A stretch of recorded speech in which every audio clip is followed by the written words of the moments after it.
What's going on, guys? Vulkan here, and today we are talking about Marvel Avengers, a new-ishly announced action RPG from Square Enix and Crystal Dynamics. So we got to see a lot of gameplay and pretty much learned everything the game offers, which is great. I mean, it's straight to the point, right? They didn't pull any punches. It's like, hey, here's the story, here's your characters, here's the loot, here's your customization, here's all of this cool stuff. So I mean, that was nice to see, everything in one little package. So let's get things kicked off with the story.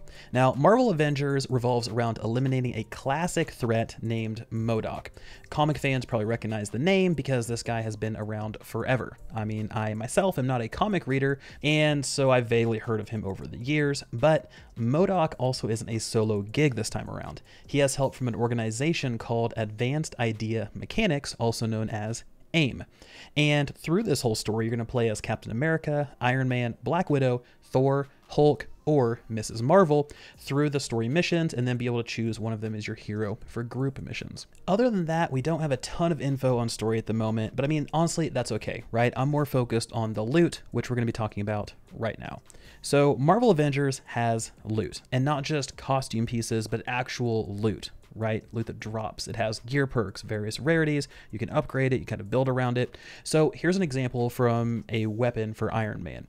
You can see the gear rating. It has an available power boost, a few perks, things that can change the damage type, give a chance at a damage buff, increase your stun damage. And I mean, are these the deepest perks we've seen? No. But honestly, this is a hell of a lot more than I was expecting for a Marvel game. Typically, they're not known for their deep customization and loot and things like that. So it does look like you can equip 4 pieces of gear at a time.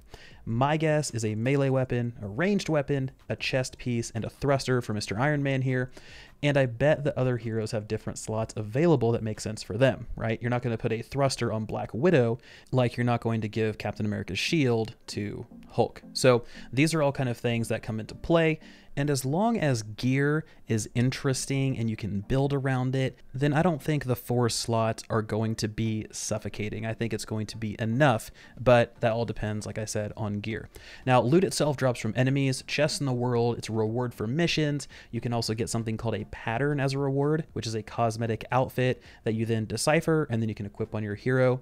And speaking of kind of cosmetic outfits, costumes, they made a big deal out of this, but there's going to be lots of different costumes to choose from. Tons of different costumes to choose from.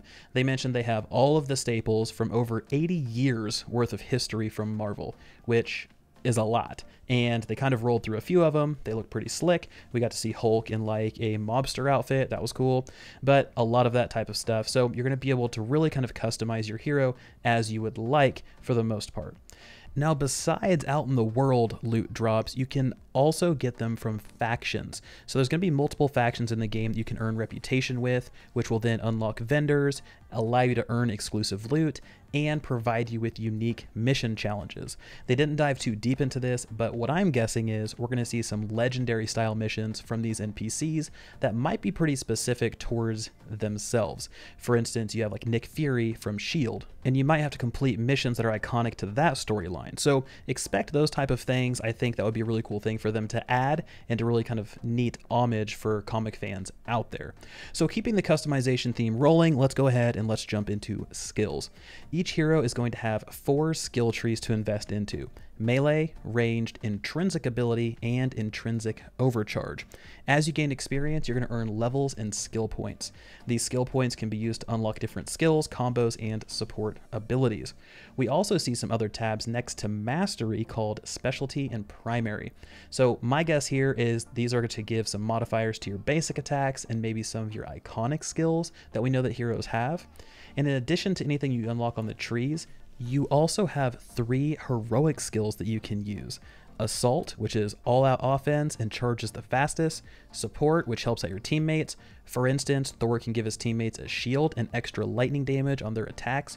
Or you have your ultimate, which is this gnarly ability. It does something unique, and Thor, for instance, again, can channel the 9 realms to break through unbreakable shields using Bifrost, which I'm assuming is going to come into play pretty often. I mean, if you have a special ability that can break through something unbreakable, then I'm imagining they're going to build missions around that. And groups are going to have to be flexible to complete that mission. Now, I don't know if this is going to cause groups to get stuck if they don't have a Thor ultimate, for instance, or will other ultimates be able to do the same thing? Like, is every ultimate able to break through the unbreakable shield? It's just a different way of doing it. So next I want to dive into war zones. Now, war zones are missions you can play with up to 4 players through either private parties or matchmaking. If you want to play solo, you totally can. You don't feel like you're forced to get into a party. If you play solo, you actually get paired with 3 other AI characters, and then you're able to go through and do whatever you want to do. Now, these missions do take place on fairly large maps because the developers want players to explore, find bosses, loot, and secrets that are hidden out there. There are also maps that are fairly cramped, right? They take place inside laboratories, factories, things like that. So there's going to be a variety of scenery and different environments to fight within. So I'm all for that.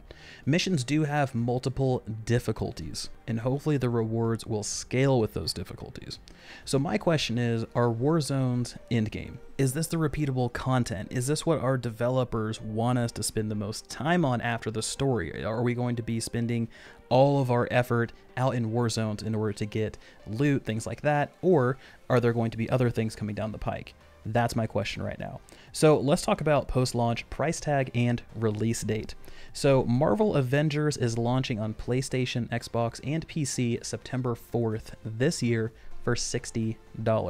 They also have a digital deluxe edition for $80 and other collector's editions that are higher than that. They also promised ongoing free content post-launch that we can play and enjoy. They also mentioned there will be a marketplace in-game that will sell cosmetics. So, what are my thoughts on all this? Basically, this is a Marvel-themed Destiny. I mean, it has all the fixings of a live service game. It reminds me a lot of Destiny in pretty much every way other than combat. Between the loot drops, between the missions, the instance combat, between the tower, aka the helicarrier. There's pretty much everything kind of built into this, and it operates and plays the same way from what we've seen so far. Is that a bad thing? No, I don't think so. I don't think it is. I mean, I really like Destiny. I like what they've done over time. I like what they've built over there. And if you can take that formula and spin it to fit a Marvel theme, which is one of the more popular themes pretty much ever, then I think this game will have some legs to stand on. The population's definitely going to be there. I mean, there will always be people playing this game based solely on the market. It is a Marvel game. But we do have a few months before we get to see the game ourselves. So I think right now we need to keep our eyes open for extra information, figure out what they plan to do post-launch outside of a very vague, we will have free content, but I want to hear from you guys. So what do you guys think so far about Marvel Avengers, the big reveal today? By the way, a link to the full reveal is in the description below. Go out there, watch it if you would like, and let's talk about it. So as always, guys, thank you so much for the support. This has been Vulkan, and I will talk to you guys next time.